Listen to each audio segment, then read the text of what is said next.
Hi, Jen. I hope this evening finds you doing well. I'm sorry it took a bit longer than I predicted to get back to you. On Sunday, I was just not in a great headspace, and I didn't want my energy to impact your reading, so I decided to hold off a little bit until I wasn't feeling so wonky. And today happened to be the day. So I will get right into the reading. Initially, I posed the question, Spirit, what is the most important message that you have for Jen on her current journey? And the first thing I felt compelled to do was pull an angel card. And the angel card that came through was Isaiah. And Isaiah brings the message that it's a good time to give birth to new ideas and situations in your life. The angels are watching over you, guiding you, and protecting you during these changes. Isaiah also brings a message that you are ripe with these new possibilities, that you have this really strong urgency or feeling to push into like new territories in your life. Isaiah brings a reminder that your new and exciting changes are inevitable. You really can't do anything to stop them. And from the latter cards, I feel like you already know this, and you've been in the midst of these changes for a long time. There really is no turning back. Remember that there is no need to rush this process. You're kind of in an incubation period, or you've been in an incubation period. And as you know, nature allows everything to grow in its own innate rhythm. So your life changes will eventually blossom at the right moment. Since Isaiah brings awareness to life changes, I feel like the reading should have moved or delved deeper into what Spirit would like you to know about these changes. So that's kind of where I went with the reading. So the next question that I posed to Spirit was, Spirit, what messages do you have for Jen about these changes? And the Two of Swords over here popped out first, and then it was clarified by this card. And as I go along in the reading, I'll explain what that means. So the Two of Swords tells us that you really aren't clear about your path right now. You can kind of see that the girl in the picture has a blindfold on, so things really aren't clear.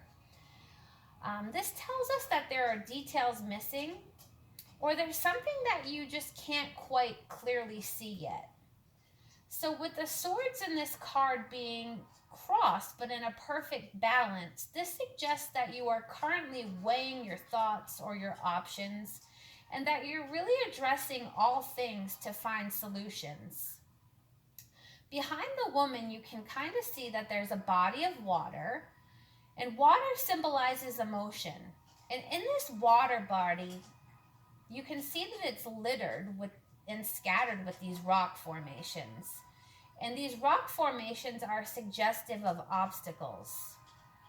This sword suit is related to the mind and intellect.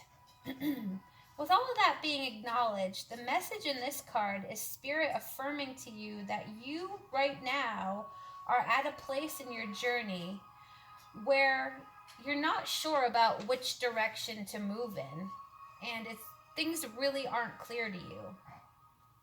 Since the moon is also present here, what you should know is that on your path moving forward, that emotions and thoughts sometimes create, these perceived obstacles in our mind. And sometimes we see them as barriers or roadblocks, or sometimes they kind of stumble us up or muddle us up for a little bit. But with the moon here, mental clarity is really going to come by you listening to your intuition. So I always tell folks when listening to your intuition, because it's really hard to differentiate between intuition and impulse and, things or choices made in fear. So when you are listening to intuition, it'll feel good. It'll feel calm in your body. Even though it's a gut feeling, it doesn't really feel scary. If it's impulse, it's just a quick knee jerk reaction. And if it's fear based, you'll feel relief after making a decision or making some sort of choice. There'll be like a relief because the fear will not be there or imminent anymore. And fear based decisions tend to be knee jerk reactions too. So just follow your intuition here. That's what Spirit is telling you. So to clarify the Two of Swords, I pulled a clarifying card, and that is the Eight of Pentacles.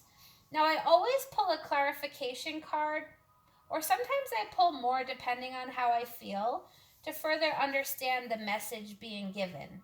So the Eight of Pentacles appeared here, and to tie these two together, I'm going to go on. The Pentacle suit is related to the physical, as above, so below.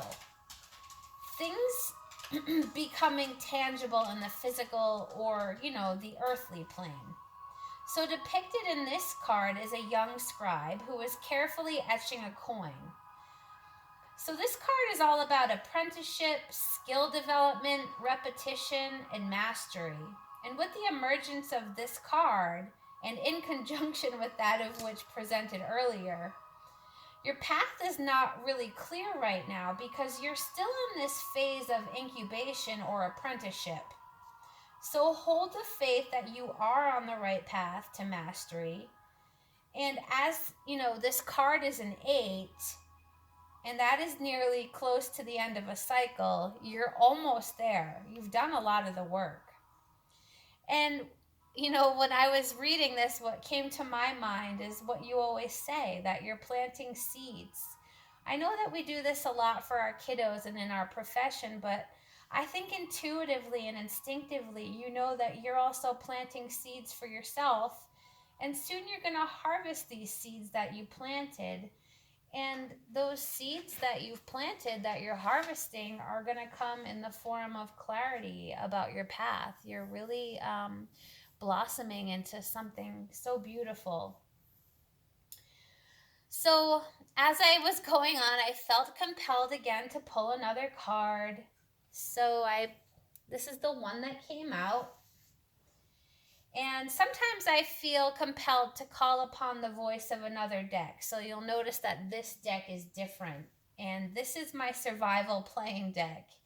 And here the Four of Spades, or Swords, if, correlated to the tarot, emerged.